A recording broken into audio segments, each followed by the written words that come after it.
what? I'm guilty, all right? I'm guilty. They're telling me not to be guilty.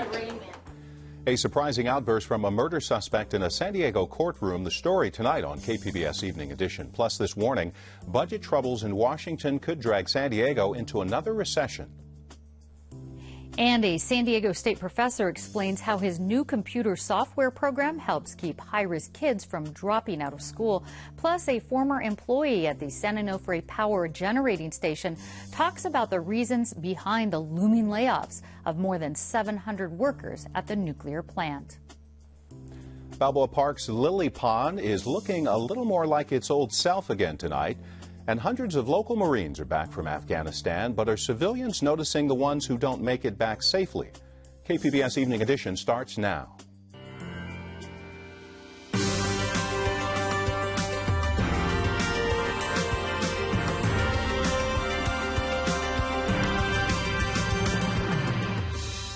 KPBS Evening Edition is made possible by Joan and Erwin Jacobs and by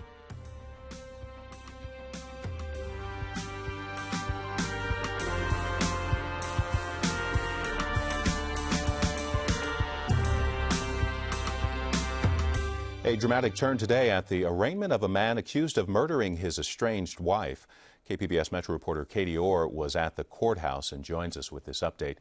Katie, what happened during the arraignment? Dwayne, Armando Perez was being arraigned on charges he murdered his estranged wife, Diana Gonzalez, in the fall of 2010. Under state law, anyone facing a felony charge cannot plead guilty at an arraignment. So his attorney entered a plea of not guilty, which Perez was not happy with. I want to know what? I'm guilty, all right? I'm guilty. They're telling me not to be guilty. Now, Katie, is Perez actually facing the death penalty in this case? No, he's not. After Gonzalez's murder, Perez immediately fled to Mexico. He was tracked down earlier this year, but Mexico would not allow him to be extradited unless the district attorney agreed not to pursue the death penalty. So Perez is instead facing life without the possibility of parole. Now, Diana Gonzalez's cousin, Beatriz Luna, said the family hopes Perez never sees the light of day again. We have never wished death to anyone. But what does the person who leaves a 10-month-old baby without her mother deserve? What does the person who snatches a 19-year-old daughter from her parents deserve? Death would be fair. Now, Katie, didn't the district attorney know about Perez before the murder? Yes, Diana Gonzalez had filed a police report about 2 weeks before her death, accusing Perez of kidnapping, raping, and choking her. But the DA's office declined to press charges in that case. Today, DA Bonnie Dumanis defended that choice. I am very, very deeply sorry for this loss, and I think the community is sorry for this loss. We did what we are legally required to do. The one that's responsible for this is Armando Perez. Now, since Gonzalez's death, the DA has set up a task force to better identify and prevent other cases like hers, though Dumanis says she doesn't know if such a task force would have prevented the murder of Diana Gonzalez. KPBS Metro reporter Katie Orr. A new report says the federal stalemate over taxes and spending cuts could lead San Diego and the nation into another recession. Democrats and Republicans disagree on how to extend Bush-era tax cuts and how to reduce federal spending. The cuts are expected to expire in January, and spending will be slashed across the board at the same time. If that happens, researchers at National University say the impact to San Diego could be close to $6 billion. Last year, the region's economy grew by nearly $7 billion.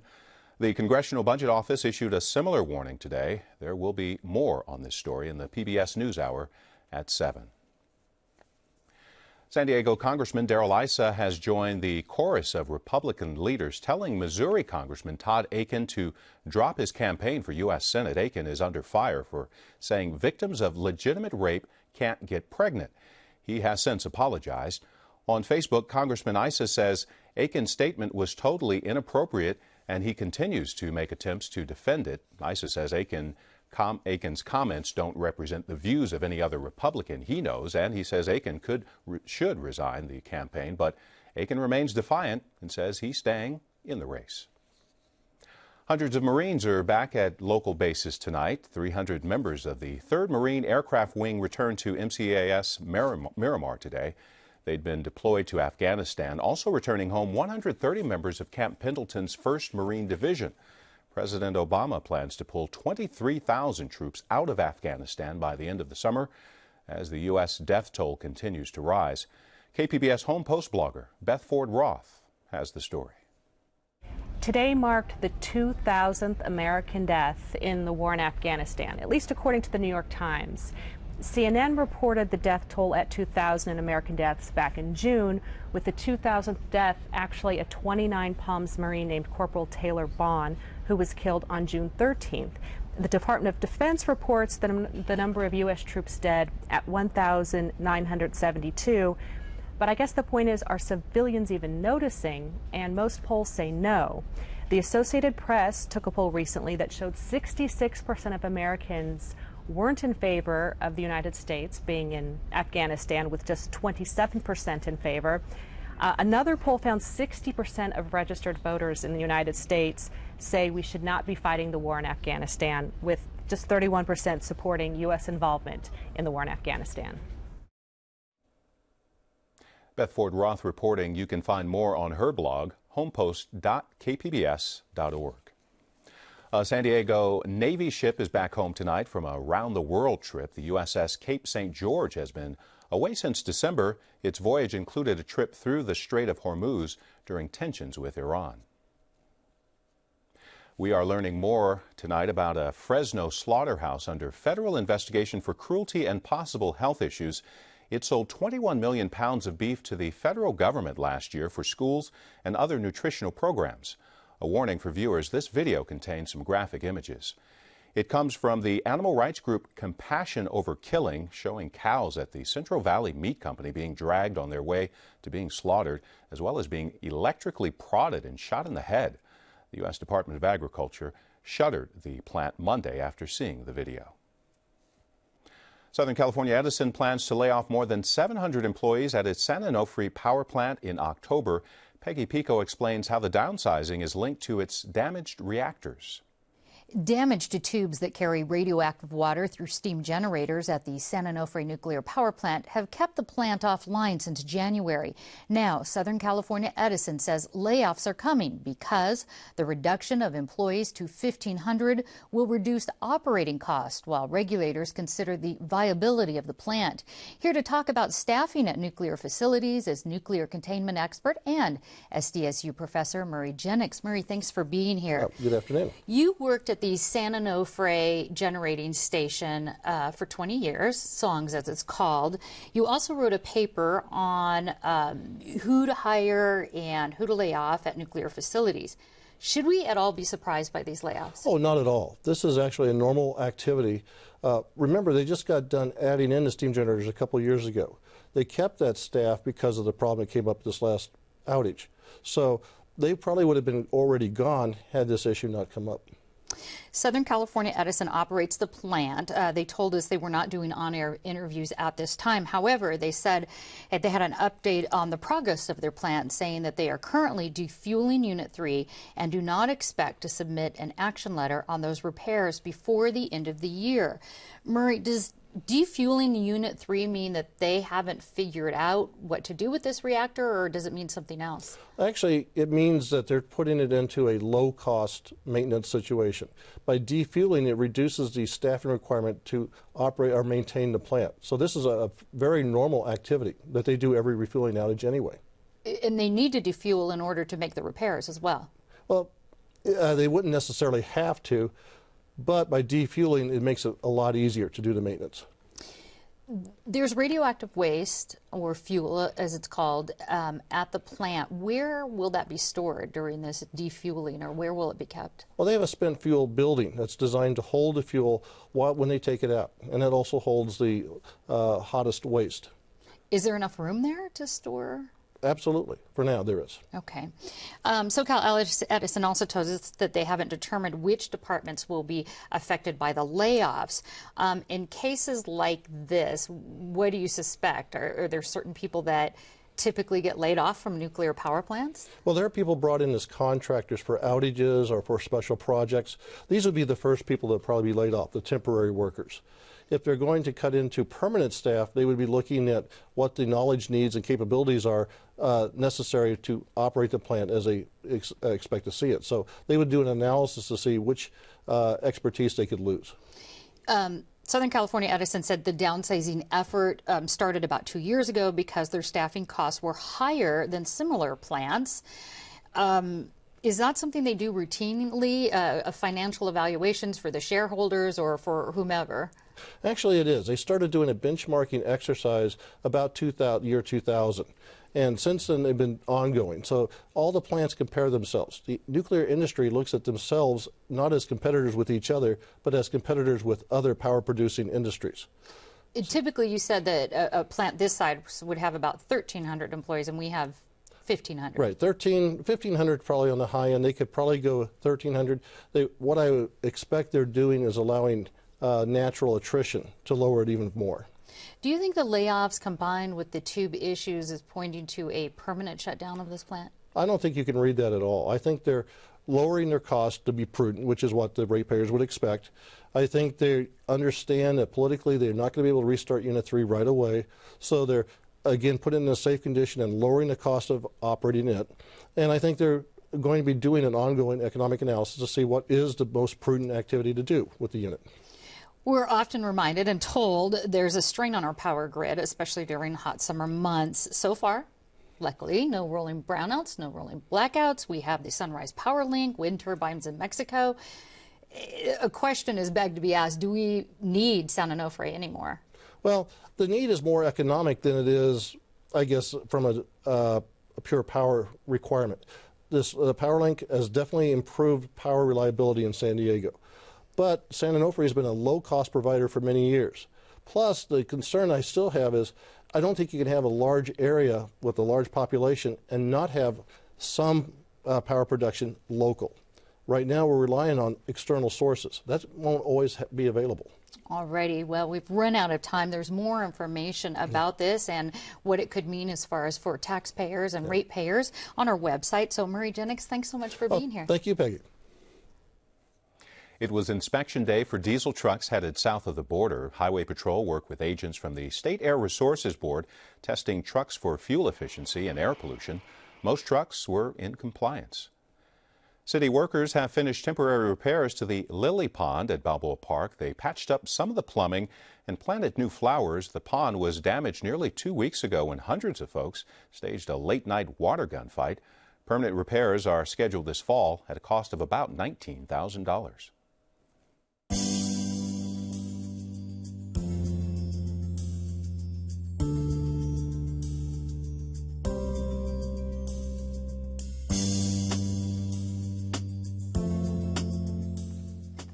The pass rate for California's high school exit exam increased slightly for San Diego 10th graders this year. The scores for San Diego Unified were an improvement over the previous year's class.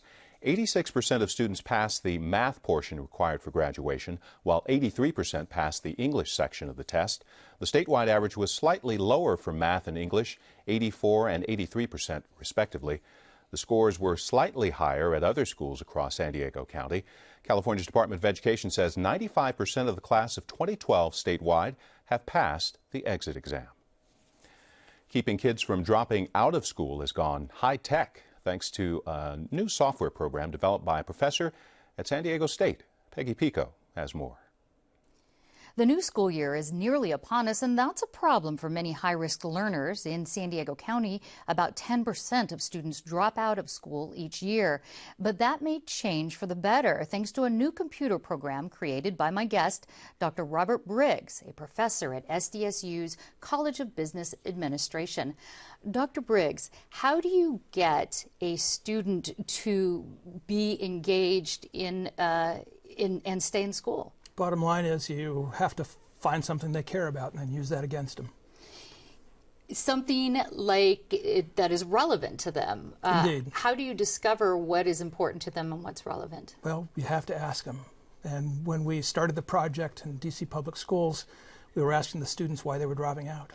And one child said, Well, you know, I got on the wrong side of a gang. I may not get home alone tonight. And if I do get home, I don't know if my mom's going to be strung out on heroin. And if she's strung out, I don't know if I'll get anything to eat until I get to school on Monday. What do I care when Columbus sailed? What do I care what 7 times 5 is? You took that information and what'd you do with it? Well, we decided that instead of preparing the students for a future that they didn't believe in, we should put them to work right now on problems that they have a stake in right now. And we reasoned that if we did that, that ought to motivate them to learn. We would have to choose those problems so that they would have to learn what we wanted them to know to get what they want. For instance, give me a for instance. How does your program, it's a computer program. It's a computer-based program. Students sit down and what does it offer them that's relevant? It was originally designed to be used in business, and it was very effective there. And we used it to make problem-solving times much shorter. Give us an example. Walk us through it. For example, the children didn't want to study history, so I suggested to them that history might be a shortcut for achieving greatness. And so we put them into a brainstorming session. Who are your favorite heroes from history? They generated a list. We said, now vote on it. Who do you want to look at right now? They chose Martin Luther King. I said, great, let's brainstorm what made him great. They generated a list of 13 attributes of greatness. I said, okay, now we're going to write a poem, speed poetry. We're going to have a race, and we divided them into teams, gave each team one of the attributes, and said the first one who gets a verse of this poem in wins. Okay, so they found this to be relevant. The success rate, do tell. Yeah, it was their hero and their insights and their work, which then, you know, there was a poem there that didn't exist when they came in that morning, so that worked. We ran projects like that over a course of 2 years, and at the end of 2 years, they were 2 years ahead of their peers on reading and writing scores, and they were off the charts on creative problem-solving scores. How is the classroom teacher involved in this? The classroom teacher can lead the exercises, and the classroom teacher has to get to know what they care about so she can pick the problems. You actually had to do some training for some teachers. We did, and that turned out to be the biggest barrier. We had a magnificent success academically and a complete failure transferring it to the teachers. How come? It turned out to be just too complicated to understand what you were supposed to do with the software to make this difference. And it took us 20 years of research leading up until just about a month ago before we felt we were ready to be able to go back into the classrooms. Does the software come with a teacher component, so a training component? No, you know what? The goal was to design the software so that it could be run by people with no training. And we just finished the research to show that that's not possible. Do you incorporate standard curriculum? We don't incorporate the curriculum, but we cover the same material with a very different kind of teaching approach. Okay, the program's not here in San Diego. How can a school district, if they want it, get the program, and how much does it cost? Well, right now the software is free, but it's not so much the software, it's what we're doing with it. We're running a pilot program in Chicago. We're hoping to start that up this coming year with a colleague there. If that pilot program is successful, I've got a teacher here in San Diego and one in Tucson who are interested to help us extend the pilot. If all of that's successful, then we'll go after some research funding to do some real serious proof of concept, proof of value kinds of research over a number of classrooms in a number of cities. How does it feel to be somebody who has developed something that could actually change so many students' lives? It's just so exciting after 20 years to feel like we're right on the brink of being able to make this happen. We finally have a way that we can make it accessible to the teachers, which means then it'll be accessible to the students. So. Very exciting. All right, well, keep us posted. Dr. Robert Briggs, thanks so much for being here today. Thank you. Now, standardized testing has its critics. They say its focus on basic reading and math skills has crowded subjects like art and science out of many schools. KPBS education reporter Kyla Calver tells us California is starting to roll out new curriculum standards this year, and some folks hope it will bring arts back to the classroom. There are about 20 teachers in this rehearsal studio at the La Jolla Playhouse. The half facing the back of the room are drawing, and the rest can see a picture projected onto a screen at the front of the room. Terry Miller is doing her best to describe what she sees so her partner can sketch a replica of what looks like the remnants of a mining operation. The right side of the structure is some more rocky, grassy area. After a few minutes of drawing, Marva Capello, a San Diego State professor leading the class, tells those drawing to turn around and see the image they've been trying to reproduce. And remember, the big instructional shift with Common Core is to have you keep referring back to the text for evidence. The Common Core is a new set of voluntary national curriculum standards for public schools. California is joining 44 other states and Washington, D.C. in adopting the math and language arts guidelines. Capello says the language standards, which focus on building reading, writing, speaking, and listening skills, include higher order skills too. These standards are different in that there's a focus on critical thinking and problem solving that really wasn't in the content standards before. They were really content focused. There are a few instructional shifts that we help teachers come to terms with. Before it's time to go back to class, educators from across San Diego County spent a week with local cultural institutions like the La Jolla Playhouse, learning about how they can incorporate the arts into their normal reading curriculum. So you'll have a little additional drawing time. Capello's drawing exercise is one small part of the week-long seminar, which she developed with a group called CARE. In addition to the Playhouse, the teachers visited the Timken, Mingei, and Photographic Arts Museums in Balboa Park. In another workshop, the teachers are role-playing while they describe different artifacts from the Mingei. Oh, what is that? You touched that? I touched it. Rhonda Sloan is headed back to the classroom as a 4th and 5th grade teacher at Carver Elementary in San Diego. She says she's excited to use methods like this to get kids thinking about what kind of language to use with different people and in different situations. It has been a wonderful experience. From the standpoint of all my kids can be successful using the strategies, every last one of them, regardless of their labels, regardless of their reading levels or their English language proficiency. Sloan's colleague, Bill McLean, teaches 4th grade at Carver and sees ways to spread the strategies they're learning beyond his language arts lessons. A lot of things I think I can use with 4th grade history is California history, and with our science standards that I think will be really engaging for the kids and also just help them understand the content. Capello says there aren't the same opportunities to be wrong with the kind of arts-focused lessons she's introducing teachers to.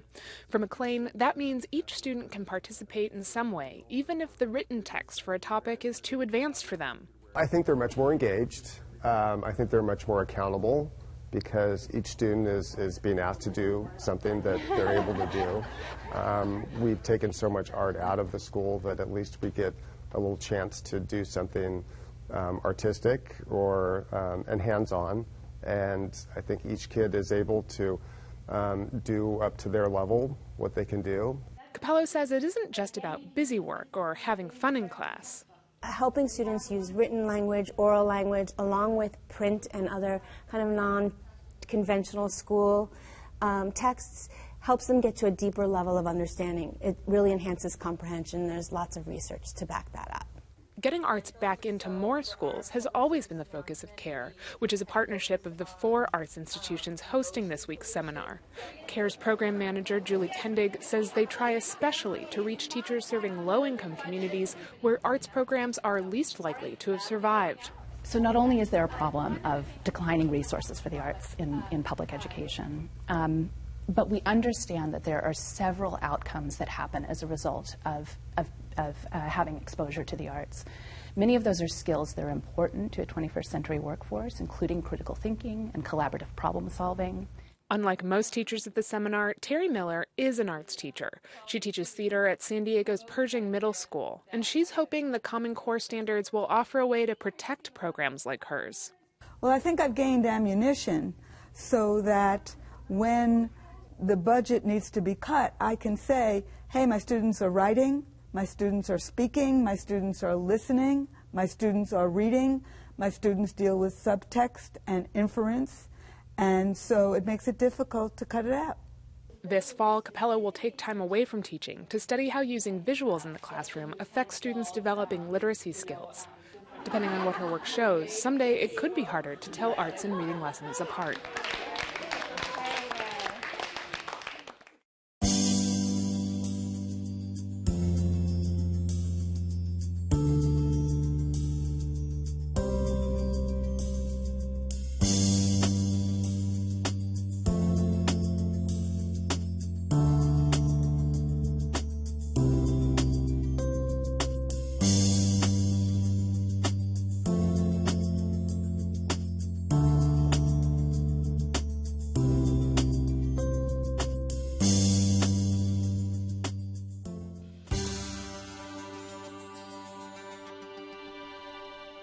In tonight's Public Square, funding cuts will force the closure of 3 Camp Pendleton community centers. The centers provide food, classes, and support to military families. Marine officials say one center will close on September 7th. The other 2 will shut down on September 30th. Staff at the Abby Reinke Center posted this grateful goodbye on Facebook. "We will all sincerely miss being a part of this wonderful community and will look forward to seeing you all around the base. You've been wonderful to us, and we have loved being your community center." In other military news, nearly 68 years after he went missing over the skies of Germany, the remains of Army Air Force Staff Sergeant John E. Hogan have been identified and returned to his family. The Department of Defense says Hogan was part of a 9-man crew aboard a B-17G Flying Fortress like this one when he was shot down. Hogan's metal dog tags were found in a German cemetery in 1991, but German law prevented excavation and recovery of his body until 2008. Hogan will be buried at the Arlington National Cemetery with full military honors on Friday. You can find out more about these stories on our KPBS military blog called Homepost, and you can join in on conversations for any stories here on KPBS by following us on Twitter, liking us on Facebook, or email us at publicsquare@kpbs.org. And you can find tonight's stories on our website, kpbs.org/evening edition. Thank you for joining us. You have a great night.